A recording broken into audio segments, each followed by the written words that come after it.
ಇವಾಗ ನಾನು ನಿಜಾಮಾಬಾದ್ ಸತೀಶ್ ಮದ್ವೆಗೆ ಬಂದಿದ್ದೆ. ಸೊ ಇವ್ರು ಇಲ್ಲಿ ಬೀಡಿ ಮಾಡ್ತಿದ್ದಾರೆ. ಬೀಡಿ ಯಾವ ರೀತಿ ಮಾಡ್ತಾರೆ ಅನ್ನೋದನ್ನ ಕೇಳೋಣ, ಮಾಡೋಣ, ನೋಡೋಣ ಹೆಂಗಿದೆ ಅಂತೇಳಿ. ಎಷ್ಟು ಕಷ್ಟ ಇದೆ ಬೀಡಿ ಯಾರು ಸೇರ್ತಾರ ಅವ್ರು, ಎಷ್ಟು ಕಷ್ಟ ಇದೆ ನೋಡಿ. ಇವಾಗ ಬೀಡಿ ಮಾಡ್ತಾ ಇದ್ದಾರೆ ಫ್ರೆಂಡ್ಸ್ ಇವರು. ನೋಡಿ ಬೀಡಿ ಮಾಡೋದು ಎಲೆ, ಬೀಡಿ ಎಲೆ ಹಾಕು ಇದನ್ನ ಈ ತರ ಕಟ್ ಮಾಡಿ ಶೇಪ್ ಮಾಡ್ತಾರೆ.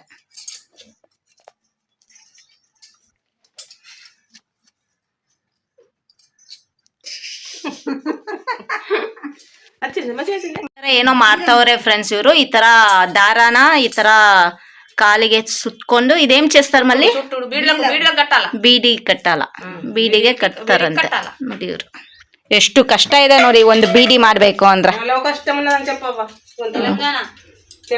ತೆಲಂಗಾಣ ನಿಜಾಮ